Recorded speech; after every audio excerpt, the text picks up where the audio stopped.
நாள் டுடே நம்ம Sign IAS அகாடமியில் இன்னைக்கத்தோட இம்பார்ட்டண்டான அப்டேட்டட் நியூஸஸ்லாம் பார்க்கறதுக்கு முன்னாடி நம்ம சைன் ஐஏஎஸ் அகாடமியோட நியூ பேச்சஸ் ஆல் கோர்ஸுக்கான அப்டேட்டெல்லாம் ஸ்டார்ட் பண்ணியிருக்கோம். ஸோ அந்த அப்டேஷன் வந்துட்டு பார்த்துடலாம். ஸோ எந்தெந்த கோர்ஸ்க்கான அப்டேஷன் வந்துட்டு இப்போ நியூ பேச்சஸ் ஸ்டார்ட் பண்ணியிருக்கோம் அப்படின்னா UPSC, banking, TNPSC, SSC, railways, police. So நீங்களும் state and central government employee உங்களோட லைஃப்பில் ஒரு பிக் சக்ஸஸ்ஃபுல் பர்சனாக லீட் பண்ணி நம்ம சைன் ஐஏஎஸ் அகாடமியில் ஒரு பார்ட்டாக வந்துட்டு நீங்களும் உங்களோட லைஃப் கெரியராக வந்துட்டு நெக்ஸ்ட் லெவலுக்கு பூஸ்ட் பண்ணிக்கோங்க. ஸோ நம்ம சைன் ஐஏஎஸ் அகாடமியில் ஜாயின் பண்ணோம் அப்படின்னா டேரெக்டாக காண்டாக்ட் பண்ணிக்கலாம். இல்லை அப்படின்னா ஆன்லைன் அண்ட் ஆஃப்லைன் கிளாஸஸ் கூட வந்துட்டு அவைலபிளாக இருக்குது. ஸோ நம்ம சைன் ஐஏஎஸ் அகாடமி எங்கே லொக்கேட் ஆயிருக்கு அப்படின்னா ஹோப் காலேஜ் கோயம்புத்தூரில் லொக்கேட் ஆயிருக்கு. நாங்கள் கால் பண்ணி காண்டாக்ட் பண்ணி என்கொயரி பண்ணுறோம் அப்படின்னா காண்டாக்ட் நம்பர் 9600527687 இந்த நம்பருக்கு காண்டாக்ட் பண்ணிக்கோங்க. ஒன்ஸ் அகைன் 9600527687 இந்த நம்பருக்கு காண்டாக்ட் பண்ணி உங்கள் கோர்ஸுக்கான டீட்டெயில்ஸ் எல்லாமே அப்டேட் பண்ணிக்கோங்க. ஸோ அப்கமிங்கில் வர எல்லா ஃபெயிலியர்ஸும் சக்ஸஸ்ஃபுல்லாக ஆகணும் அப்படின்னா நம்ம சைன் ஐஏஎஸ் அகாடமியில் நீங்களும் உங்கள் கெரியரை நெக்ஸ்ட் ஸ்டெப்க்கு கொண்டு போங்க. ஸோ இன்னைக்குத்தோட ஃபர்ஸ்ட் நியூஸ் என்ன அப்படின்னா ஸோ கவர்மெண்ட் வந்துட்டு இன்ட்ரெஸ்ட் ரேட்ஸ் வந்துட்டு அப்டேஷன் பண்ணியிருக்காங்க. எதுக்கான இன்ட்ரெஸ்ட் ரேட்டு? ஸ்மால் ஸ்கீம்ஸ்க்கு வந்துட்டு அப்டேஷன் வந்துட்டு பண்ணியிருக்காங்க. ஸோ ஸ்மால் ஸ்கீம்ஸ்னாவே வந்துட்டு நம்மளுக்கு தெரியும். ஸோ பீப்புள்ஸ் வந்துட்டு அவங்களோட லைஃப்பில் வந்துட்டு சேவிங்ஸ் பண்ணும் அப்படிங்கிறதா வந்துட்டு இந்த ஸ்மால் ஸ்கீம்ஸு அப்படின்னு சொல்லி நம்ம கவர்மெண்ட் வந்துட்டு கொண்டு வந்தாங்க. அப்படின்னா என்ன, நம்ம அன்றாட லைஃப்பில் இதுக்கான எக்ஸ்பென்சஸ் அப்படின்னு சொல்லிட்டு நம்ம எடுத்து வச்சுட்டு அது போக பெண்டிங் இருக்கிறது எல்லாமே வந்துட்டு சேவிங்ஸ் பண்ணுவோம். ஆனால் கையில் இருந்துச்சு அப்படின்னா அதை என்ன பண்ணிடுவோம், ஓகே இது இருக்கட்டும் அடுத்த மாதத்துக்கு வந்துட்டு நம்ம எடுத்து வச்சுருவோம்னு சொல்லிட்டு செலவு பண்ணிடுவோம். ஸோ அப்படி இருக்காமல் ஸ்மால் ஸ்கீம்ஸ்னு கொண்டு வந்தோம் அப்படின்னா பீப்புள்ஸ் வந்துட்டு இதில் வந்துட்டு யூஸ்ஃபுல்லாக யூட்டிலைஸ் பண்ணிக்குவாங்க அப்படிங்கிறது தான் வந்துட்டு இந்த சேவிங்ஸ் ஸ்கீமோட நோக்கமே. ஸோ இதுக்கான இப்போ இன்ட்ரெஸ்ட் ரேட் வந்துட்டு அன்சேஞ்சாக இருக்குது. ஸோ அன்சேஞ்சாக ஃபினான்ஷியல் இயர் 2026 to 2027 வந்துட்டு அப்டேட் வந்துட்டு பண்ணியிருக்காங்க. ஓகேங்களா? ஸோ 2026 to 2027 8வது டைமாக, அதாவது அன்சேஞ்சாவே வந்துட்டு இது கான்சிக்யூட்டிவ்னா என்ன, தொடர்ந்து. ஓகேங்களா?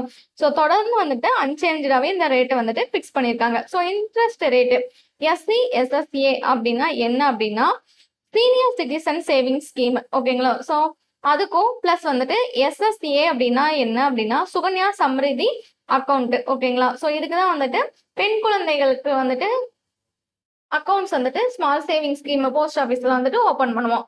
ஸோ சீனியர் சிட்டிசன்ஸ்க்கும் சுகன்யா சம்ரிதிக்கு தான் வந்துட்டு ஹையஸ்ட் ரேட்டா இருக்கும். எவ்வளோ பர்சன்டேஜ் அப்படின்னா 8.2%. ஸோ பிபிஎஃப் அப்படின்னா என்ன அப்படின்னா பப்ளிக் ப்ராவிடென்ட் ஃபண்டு. ஸோ இதுக்கு வந்துட்டு எவ்வளோ இன்ட்ரெஸ்ட் ரேட் இருக்கு அப்படின்னா 7.1. ஸோ பப்ளிக் ப்ராவிடென்ட் ஃபண்டுக்கு வந்துட்டு எவ்வளோ 7.1%. ஓகேங்களா? ஸோ அடுத்து வந்துட்டு நேஷனல் சேவிங்ஸ் சர்டிஃபிகேட். ஸோ இந்த நேஷனல் சேவிங்ஸ் வந்துட்டு எவ்வளோ இருக்கு அப்படின்னா 7.7. ஓகேங்களா? ஸோ இதுக்கு முன்னாடி என்னென்ன பார்த்தோம், சீனியர் சிட்டிசன்ஸ்க்கு, சுகன்யா சம்ரிதிக்கு, அதுக்கப்புறம் பப்ளிக் ப்ராவிடென்ட் ஃபண்டுக்கு, அதுக்கப்புறம் என்ன பார்த்தோம், நேஷனல் சேவிங்ஸ். ஸோ இந்த மாதிரி வந்துட்டு நிறைய வந்துட்டு அப்கமிங்ல வந்துட்டு நிறைய இருக்கு. ஓகேங்களா? என்எஸ்ஏன்னா என்ன, நேஷனல் சேவிங்ஸ் சர்டிஃபிகேட். ஸோ அடுத்து வந்துட்டு என்ன, கேவிபின்னா என்ன அப்படின்னா கிஷான் விகாஸ் பத்ரா. ஸோ கேவிபின்னா என்ன, கிஷான் விகாஸ் பத்ரா. அதுக்கு வந்துட்டு எவ்வளோ பர்சன்டேஜ் அப்படின்னா 7.5%. ஓகேங்களா? ஸோ இந்த கிஷான் விகாஸ் பத்ரா வந்துட்டு எவ்வளோ மந்த்ஸ்ல வந்துட்டு மெச்சூரிட்டி ஆயிடும் அப்படின்னா 115 மந்த்ஸ். இதெல்லாம் இம்பார்ட்டன்ட், இதெல்லாம் நம்ம தெரிஞ்சுக்கணும். 115 மந்த்ஸ்ல வந்துட்டு மெச்சூரிட்டி ஆயிடும். அடுத்து வந்துட்டு போஸ்ட் ஆஃபீஸ் சேவிங்ஸ் அக்கௌண்ட், அது வந்துட்டு 4%. மந்த்லி இன்கம் ஸ்கீம் அது வந்துட்டு 7.4%. Post office time deposit 6.9 to 7.5%. Depending on டென்யூரை பொறுத்து 5 இயர்ஸ் இருக்கலாம், இல்லைன்னா டைம் டெபாசிட் வந்துட்டு 7.5 கூட இருக்கலாம். ஓகேங்களா? ஸோ இயர் டியூரேஷனை பொறுத்து வந்துட்டு இந்த டைம் டெபாசிட் வந்து சேஞ்ச் ஆகும். ஓகேங்களா? ஸோ கவர்மெண்ட் ரிவைஸ் பண்ணியிருக்காங்க. ஸோ எதுக்குன்னா கவர்மெண்ட் செக்யூரிட்டிஸ் வந்துட்டு எதுக்கு கீழே வந்துட்டு இப்போ ஃபார்மேட் ஆயிருக்கு அப்படின்னா ஷாம்லா கோபிநாத் கமிட்டிக்கு கீழே தான் வந்துட்டு எல்லாமே வந்துட்டு இப்போ லிங்க் ஆயிருக்குன்னு சொல்லி அப்டேஷன் வந்துட்டு பண்ணியிருக்காங்க. ஸோ அடுத்து வந்துட்டு எஸ்சிஎஸ்எஸ் அப்படின்னு சொல்லிட்டு நம்ம பார்த்தோம். ஸோ அதுக்கான ஃபுல் ஃபார்ம் வந்துட்டு பார்த்துக்கோங்க, senior citizen saving scheme. So அதுக்கு வந்துட்டு எவ்வளோ இயர்ஸ் வந்துட்டு இருக்கணும் அப்படின்னா 60+ வந்துட்டு இருக்கணும். ப்ரீவியஸா வந்துட்டு என்ன இருந்துச்சு அப்படின்னா 50 to 55 அந்த மாதிரி இருந்துச்சு. இப்போ வந்துட்டு 60+ வந்துட்டு ஒரு பர்சன், அதாவது ஒரு சிட்டிசன் வந்துட்டு 60+ இருந்தாதான் கண்டிப்பா வந்துட்டு இந்த சீனியர் சிட்டிசன் சேவிங் ஸ்கீமுக்கு வந்துட்டு அப்ளிகபிள். அடுத்து வந்துட்டு 50 இல்ல 60+ தான் இல்ல அப்படின்னா அவங்க வந்துட்டு இன்னொன்னு என்ன அப்படின்னா டிஃபென்ஸ் இல்லைன்னா விஆர்எஸ், கவர்மெண்ட் எம்ப்ளாயிஸ் விஆர்எஸ் வாங்கியிருப்பாங்களா, அவங்க வந்துட்டு 50 to 55ல வந்துட்டு இருக்கணும் அப்படின்னு சொல்லியிருப்பாங்க இந்த சீனியர் சிட்டிசன்ஸுக்கு.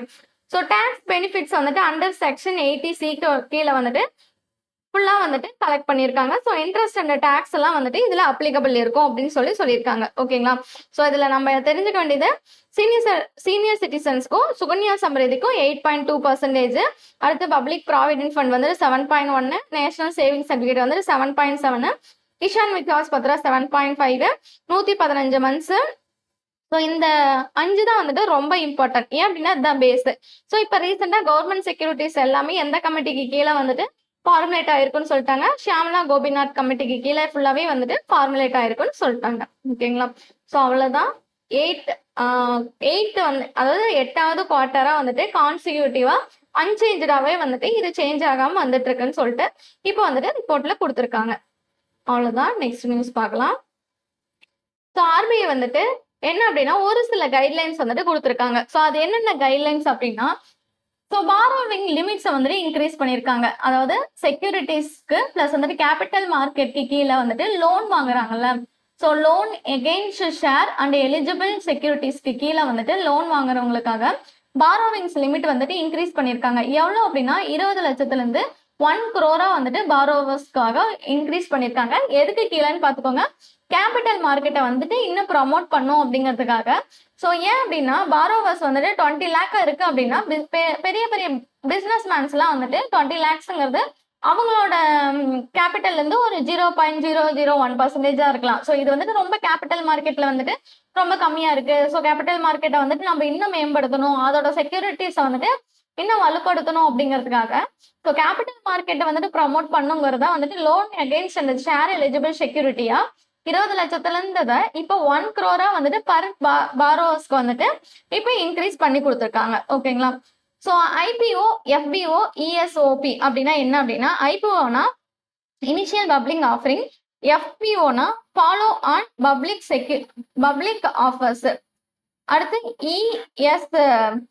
இஎஸ்ஓபிஎஸ் அப்படின்னா எம்ப்ளாயி ஸ்டாக் ஆப்ஷன் பிளான். ஓகேங்களா? ஸோ இது மூணும் வந்துட்டு சப்ஸ்கிரிப்ஷன் வச்சிருக்காங்க அப்படின்னா, ஸோ ஒரு இண்டிவிஜுவலுக்கு வந்துட்டு இந்த மூணுமே வந்துட்டு சப்ஸ்கிரிப்ஷன், அதாவது ஐபிஓ இல்ல எஃபிஓ இல்ல இஎஸ்ஓபி இந்த மூணுல ஏதாச்சும் ஒன்னொன்னு வந்துட்டு சப்ஸ்கிரிப்ஷன் வச்சிருக்காங்க அப்படின்னா, ஸோ அவங்களுக்கு வந்துட்டு 10 லட்சத்துல இருந்து இப்ப 25 லட்சமா வந்துட்டு இண்டிவிஜுவலா வந்துட்டு இன்க்ரீஸ் பண்ணிட்டாங்க.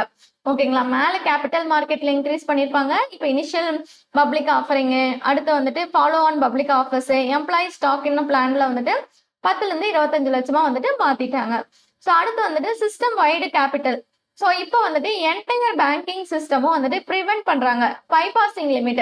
ஸோ பைபாஸ் லிமிட் அப்படின்னா என்ன அப்படின்னா, மல்டி லோன்ஸ் ஒரு பர்சன் வந்துட்டு இப்போ வந்துட்டு எஸ்பிஐல லோன் வாங்கியிருப்பாங்க, அந்த லோன் வந்துட்டு அந்த அமௌண்ட் வந்துட்டு பத்தாம எகைன் வந்துட்டு இந்தியன் பேங்க், ஸோ நெக்ஸ்ட் வந்துட்டு யூனியன் பேங்க், இந்த மாதிரி வந்துட்டு மல்டிபிள் பேங்க்ல வந்துட்டு போயிட்டு லோன் வாங்குறதுக்கு பதிலாக அவங்களோட அந்த லோன் லிமிட்டை வந்துட்டு இன்னும் வந்துட்டு அதிகப்படுத்திட்டோம் அப்படின்னா ஒரே பேங்க்ல வந்துட்டு அந்த பர்சன் வந்துட்டு லோன் வாங்கிட்டு கண்டினியூஸா அதுலயே வந்துட்டு இன்ட்ரெஸ்ட்டை பே பண்ணிட்டு வருவாங்கல்ல, அப்படிங்கறதா வந்துட்டு இந்த பைபாசிங் லிமிட்ங்கிறது. நிறைய மல்டிபிள் லோன்ஸ் வந்துட்டு டிஃப்ரெண்ட் பேங்க்ஸ்ல வாங்கி அதை வந்துட்டு பே பண்ணாம அதை வந்துட்டு மேனேஜ் பண்ண முடியாம இருக்கிற பீப்புள்ஸ்க்காக இப்போ வந்துட்டு இந்த பைபாசிங் லிமிட்னு சொல்லிட்டு ஒன்று கொண்டு வந்திருக்காங்க. ஸோ இது வந்துட்டு எப்பல இருந்து எஃபெக்ட்டுக்கு வருது அப்படின்னா, ஆல்ரெடி வந்துட்டு April 1 சொல்லியிருந்தாங்க, இப்போ மாத்தி July 1, 2026 சொல்லிட்டு அப்டேட் பண்ணியிருக்காங்க. ஸோ ரெகுலேட்டரி சீலிங் வந்துட்டு ரிமூவ் பண்ணியிருக்காங்க. ஸோ ரெகுலேட்டரி சீலிங் அப்படின்னா என்ன அப்படின்னா, லெண்டிங் அகெயின்ஸ்ட் டெப்த் செக்யூரிட்டிக்கு கீழே வந்துட்டு லெண்டிங் வந்துட்டு வச்சிருப்பாங்கல்ல, ஸோ அவங்களோட ரெகுலேட்டரி சீலிங்ஸ் வந்துட்டு ஒரு சில நார்ம்ஸ் எல்லாம் வந்துட்டு ரெகுலேட்டர் வந்துட்டு ரிமூவ் பண்ணி கொடுத்துருக்காங்க. அதாவது பிளெக்சிபிளா வந்துட்டு மேனேஜ் பண்றதுக்காக அவங்களோட ஷேர். ஓகேங்களா? ஸோ இதுல வந்துட்டு மார்ஜின் ரெக்யர்மெண்ட்ஸ் வந்துட்டு என்னன்னா 2 இருக்கு. ஒன்னு வந்துட்டு 50% வந்துட்டு பிசிக்கல் ஷேரும் 25% வந்துட்டு டிமேட் ஷேர் இருக்கிறவங்களுக்கு வந்துட்டு இந்த ரெகுலேட்டரி சீலிங் வந்துட்டு எகெயின்ஸ்ட் டெப்த் செக்யூரிட்டிக்கு கீழே இன்னும் கொஞ்சம் வந்துட்டு நார்ம்ஸ் எல்லாம் வந்துட்டு ரிலீஸ் பண்ணி கொடுத்துருக்கோம்னு சொல்லியிருப்பாங்க. ஓகேங்களா? ஸோ இதுல 4 வந்துட்டு அப்டேட் பண்ணியிருப்பாங்க. கொஞ்சம் வந்துட்டு டிஃப்ரெண்டா இருக்கும். ஏன் அப்படின்னா அது ஃபுல்லாவே வந்துட்டு என்டையராவே பேங்கிங் ரிலேட்டடான நியூஸ். ஃபுல்லா ரொம்ப இன்டெப்த்தான பேங்கிங் ரிலேட்டட் நியூஸ். கொஞ்சம் வந்துட்டு அண்டர்ஸ்டாண்ட் பண்ணி தான் படிக்கணும். ஓகேங்களா? ஸோ இதை நான் சொல்லிட்டேன் அப்படின்னா ஐபிஓனா என்ன, எஃபிஓனா என்ன, இஎஸ்ஓபினா என்ன, அதோட பேக்ரவுண்ட் வந்துட்டு நீங்க தெரிஞ்சுக்கணும். இப்போ வந்துட்டு இதுக்கு வந்துட்டு லிமிட் சேஞ்ச் பண்ணியிருக்காங்க. லிமிட் சேஞ்ச் பண்ணியிருக்காங்கன்னா இது இவங்கெல்லாம் எது இதுல வந்துட்டு போய் இன்வெஸ்ட்மெண்ட் பண்ணுவாங்க அப்படிங்கறது வந்துட்டு நீங்க தெரிஞ்சுக்கணும். ஓகேங்களா?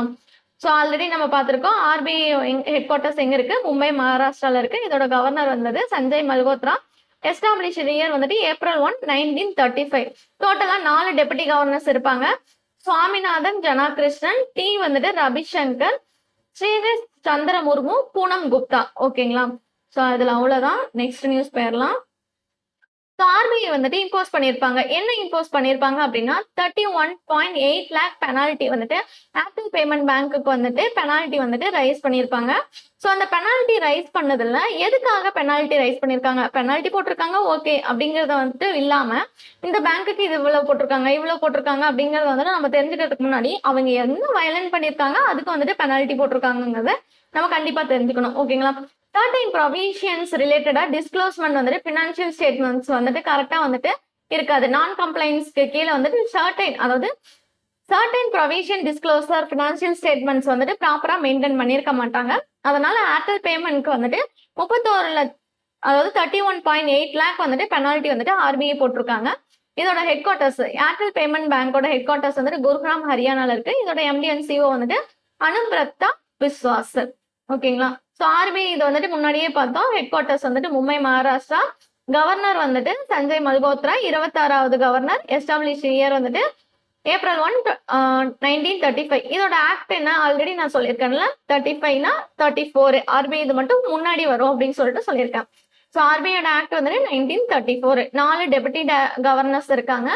ஸோ யாருன்னா சுவாமிநாத ஜனாகிருஷ்ணன் அவர் ஒருத்தர், ரவிசங்கர் ஒருத்தர், சந்திர முர்மு ஒருத்தங்க, பூனம் குப்தா வந்துட்டு ஒருத்தங்க. அவ்வளவுதான் அதுல. ஸோ அடுத்த நியூஸ் பார்த்துடலாம்.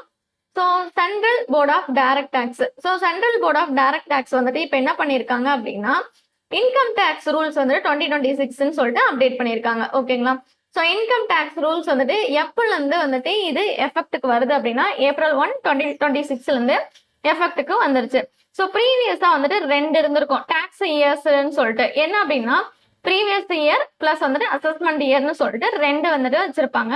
ஸோ இப்போ வந்துட்டு அதை ரீப்ளேஸ் பண்ணிட்டு டாக்ஸ் இயர்னே வந்துட்டு சேஞ்ச் பண்ணிட்டாங்க. எதுக்கு வந்துட்டு தனித்தனியா நேம் வச்சுக்கிட்டு previous year tax, assessment year tax அப்படிங்கிறது எதுக்கு 2 தனித்தனியா நேம் வச்சுக்கிட்டு இப்போ வந்துட்டு நம்ம ஒரே டாக்ஸ் இயர்னு சொல்லி நேம் வச்சிட்டோம் அப்படின்னா அது வந்துட்டு நம்மளுக்கு கன்ஃபியூஷனா இருக்காது. நிறைய வந்துட்டு ரிலண்டண்டா நம்மளுக்கு டேட்டா வந்துட்டு இருக்காது. அப்படிங்கிறதுக்காக தான் வந்துட்டு டாக்ஸ் இயர்னு சொல்லிட்டு சொல்லியிருப்பாங்க.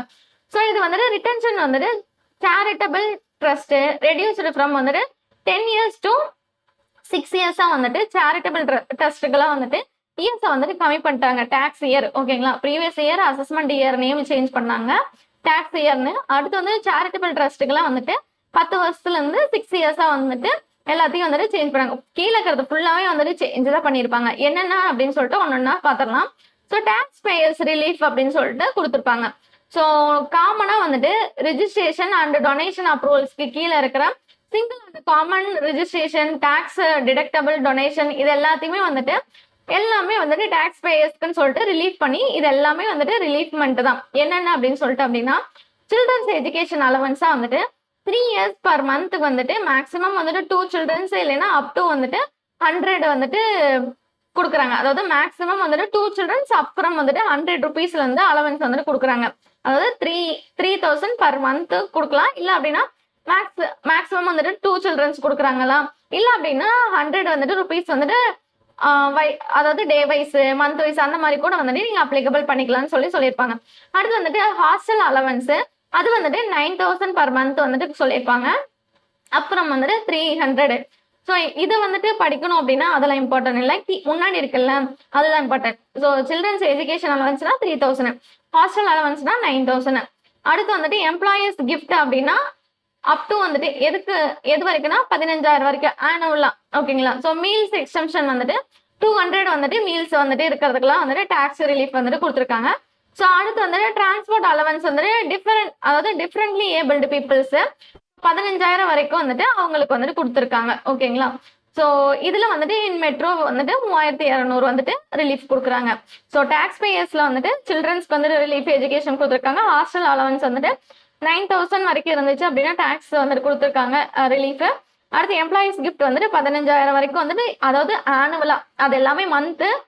எம்ப்ளாயர்ஸ் கிஃப்ட் வந்துட்டு ஆனுவலா வந்துட்டு ரிலீஃப் கொடுத்துருக்காங்க.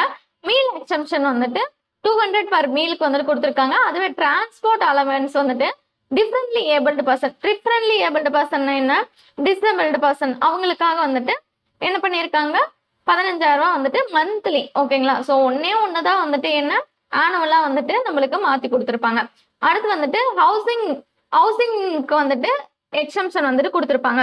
ஸோ ஹவுசிங்ல வந்துட்டு எக்ஸம்ஷன் கொடுக்குறாங்கல்ல, ஸோ அது வந்துட்டு யார் யாருக்கு வந்துட்டு எலிஜிபிளா இருக்கும் அப்படின்னு சொல்லிட்டு பார்த்தோம் அப்படின்னா, முன்னாடி வந்துட்டு சில்ட்ரன்ஸு இவங்க எல்லாமே கவர் பண்ணியிருந்தாங்க. ஸோ இப்போ வந்துட்டு அந்த ஹவுசிங்க்கு எக்ஸம்ஷன் வந்துட்டு அப் டு வந்துட்டு 50% ரெசிடென்ஸ் வந்துட்டு எந்தெந்த பிளேஸ்ல அப்படின்னா ஹைதராபாத்து, பூனே, அகமதாபாத், பெங்களூரு. ஓகேங்களா? ஸோ ப்ரீவியஸா யார் யாருக்கு வந்துட்டு இருந்துச்சு அப்படின்னா டெல்லி, மும்பை, சென்னை, கொல்கத்தா இவங்களுக்கு மட்டும் இருந்துச்சு. இப்போ வந்துட்டு 50% ரெசிடென்ஸ் வந்துட்டு ஹைதராபாத், பூனே, அகமதாபாத், பெங்களூரு. அடுத்து வந்துட்டு ரியல் எஸ்டேட்ஸ் கம்ப்ளைண்ட்ஸ் வந்துட்டு மேண்டட்டரி பண்ணியிருப்பாங்க. என்ன அப்படின்னா பேன் வந்துட்டு மேண்டட்டரி பண்ணியிருப்பாங்க ஃபார் ப்ராப்பர்ட்டி டீல்ஸ்க்காக. Sales, gifts, joint developments above வந்துட்டு 20 lakhs வரைக்கும் வந்துட்டு இருந்துச்சு அப்படின்னா, ஸோ அதுக்கு வந்துட்டு பேன் கண்டிப்பா வேணும் அப்படின்னு சொல்லிட்டு சொல்லியிருப்பாங்க. 20 lakhsக்கு கீழே இருந்துச்சு அப்படின்னா மேண்டட்டரி இல்லை ரியல் எஸ்டேட்டுக்கு கீழே. 20 lakhsக்கு மேல இருந்துச்சு அப்படின்னா கண்டிப்பா வந்துட்டு பேன் வந்துட்டு மேண்டட்டரி வேணும்னு சொல்லியிருப்பாங்க. அப்படி இல்லை அப்படின்னா ஸ்டாம்ப் வேல்யூ வந்துட்டு டிகர் பண்ணி அபோவ் வந்துட்டு 20 lakhsக்கு மேல வந்துட்டு இருந்துச்சு அப்படின்னா அதுக்கு வந்துட்டு சொல்லியிருப்பாங்க. அடுத்து வந்துட்டு கிரிப்டோ எலக்ட்ரிக்கல் மணி ப்ராடக்ட்ஸ் வந்துட்டு ரிப்போர்ட்டபிள் அக்கௌண்ட்ஸா இருக்கணும்னு சொல்லியிருப்பாங்க. அடுத்து பேன் ரெக்யர்மெண்ட்ஸ் வந்துட்டு கேஷ் டெபாசிட் இருப்பாங்கல்ல, ஸோ அதுல 10 லட்சம் ரூபாய்க்கு மேல வந்துட்டு ஆனுவலா டெபாசிட் பண்றாங்க, இல்ல வெஹிக்கல்ல பர்ச்சேஸ் பண்றாங்க 5 லட்சம் ரூபாய்க்கு மேல, இல்ல 60 years ஆல்டர்னேட்டிவா இருக்கு அப்படின்னா அவங்களுக்கு வந்துட்டு கண்டிப்பா பேன் வேணும்னு சொல்லியிருப்பாங்க. இல்ல எங்ககிட்ட பேனே இல்லை அப்படின்னா ஃபார்ம் 8 வந்துட்டு ஃபில் பண்ணி கொடுத்துடலாம் அப்படி, அதாவது ஃபார்ம் 60 வந்துட்டு ஆல்டர்னேட்டிவா வந்துட்டு பேனுக்கு பதிலாக வந்துட்டு ஃபார்ம் 60 வந்துட்டு ஃபில் பண்ணி கொடுக்கணும்னு சொல்லியிருப்பாங்க. ஸோ இது ரூல் நம்பர், அதாவது நம்பர் ஆஃப் ரூல்ஸ் எல்லாமே டேக்ஸுக்கு கீழே வந்துட்டு ரெடியூஸ் பண்ணியிருப்பாங்க. 511 333 வந்துட்டு ஃபுல்லாவே வந்துட்டு ரெடியூஸ் பண்ணியிருப்பாங்க. ஒரு சென்ட்ரல் போர்டு டைரக்ட் டேக்ஸ் வந்துட்டு எதுக்கு கீழே வந்துட்டு வரும் அப்படின்னா department of revenue. So department of revenue எதுக்கு கீழே வருது, டிபார்ட்மெண்ட் ஆஃப் ஃபினான்ஸ்க்கு கீழே வருது. ஸோ இதுக்கு கீழே தான் வந்துட்டு செக்ரிகேட் ஆயிருக்கும். ஓகேங்களா? தனித்தனியா வந்துட்டு பிரிச்சு கொடுத்துருப்பாங்க. ஸோ இது ஒன்ஸ் வந்துட்டு படிச்சீங்க அப்படின்னா உங்களுக்கு புரிஞ்சிடும். ஓகேங்களா? So central board direct taxes வந்துட்டு இன்கம் டேக்ஸ் ரூல்ஸை வந்துட்டு அப்டேட் பண்ணி கொடுத்துருப்பாங்க 2026க்கானது. ஸோ 2026க்கு வந்துட்டு அப்டேட் பண்ணி April 1, 2026 இது வந்துட்டு எஃபெக்ட்டுக்கு வந்திருக்கு அப்படின்னு சொல்லியிருப்பாங்க. ப்ரீவியஸ் இயர் அசஸ்மெண்ட் இயரை வந்துட்டு டேக்ஸ் இயராகவே சேஞ்ச் பண்ணியிருப்பாங்க. சேரிட்டபிள் ரெடியூஸ்டு வந்துட்டு சேஞ்ச் பண்ணியிருப்பாங்க. 10 வருஷத்துலேருந்து 6 வருஷமா வந்துட்டு ரெக்கார்டு வந்துட்டு ரிட்டென்ஷனா இருக்கணும்னு சொல்லி அப்டேட் பண்ணி கொடுத்துருப்பாங்க. அதுக்கப்புறம் டாக்ஸ் ரிலீஃப்லாம் கொடுத்துருப்பாங்க. இந்த இதுக்கு மேல வந்துட்டு இருந்துச்சு அப்படின்னா நீங்க வந்துட்டு டாக்ஸ் கண்டிப்பா பே பண்ணியே ஆகணும் அப்படின்னு சொல்லியிருப்பாங்க. Children's education, hostel allowance, employees gift, meal exemption, transport, disabled பர்சனுக்கு இதுல எம்ப்ளாயிஸ் கிஃப்ட் மட்டும் ஆனுவலா கொடுத்துருப்பாங்க, மற்றது எல்லாமே மந்த்லி. அடுத்து வந்துட்டு ஹவுசிங் வந்துட்டு ரெண்ட் வந்துட்டு அலவன்ஸ் எக்ஸம்ஷன் கொடுத்துருப்பாங்க. 50%க்கு மேல வந்துட்டு அதாவது 50%க்கு வந்து டாக்ஸ் கட்ட தேவையில்லைன்னு சொல்லியிருப்பாங்க ரிலீஃப். ஹைதராபாத், பூனே, அகமதாபாத், பெங்களூர். ஸோ இதெல்லாம் பார்த்துக்கோங்க. ப்ரீவியஸா வந்துட்டு டெல்லி, மும்பை, சென்னை, கொல்கத்தா இருந்துச்சு. சென்னை இருந்திருக்கு. இப்போ வந்துட்டு சென்னை வந்துட்டு 50% வந்துட்டு எது இருக்குன்னா ஹைதராபாத், பூனே, அகமதாபாத், பெங்களூர் இந்த லிஸ்ட் மட்டும் இருக்கு. அடுத்து வந்துட்டு ரியல் எஸ்டேட்ல பேன் மேண்டட்டரி சொல்லியிருப்பாங்க. 20 லட்சத்துக்கு மேல இருந்துச்சுன்னா பேன் மேண்டட்டரியா இருக்கும். அப்படி இல்லை அப்படின்னா ஃபார்ம் 60 வந்துட்டு ஃபில் பண்ணி தரணும். ரூல்ஸ் எல்லாமே வந்துட்டு ரெடியூஸ் பண்ணியிருப்பாங்க. 511 333 வந்துட்டு ரூல்ஸ் ரெடியூஸ் பண்ணி கொடுத்துருப்பாங்க. யார் இது எல்லாமே பண்றது? Union minister of finance minister. Union minister of finance minister யாருன்னு சொல்லிட்டு கமெண்ட் பாக்ஸ்ல கமெண்ட் பண்ணுங்க. ஸோ இன்னைக்கு எலாபரேட்டான பேங்கிங் நியூஸஸ் எல்லாமே பார்த்துட்டோம். ஸோ இன்னைக்கு நியூஸ் கம்மி தான், ஆனால் பேங்கிங் டேர்ம்ஸ் நிறைய பார்த்தோம். ஓகேங்களா? ஸோ இதோட கண்டினியூஸ் வந்துட்டு பார்ட் 2 வீடியோவில் நம்ம பார்த்துடலாம். Thank you all.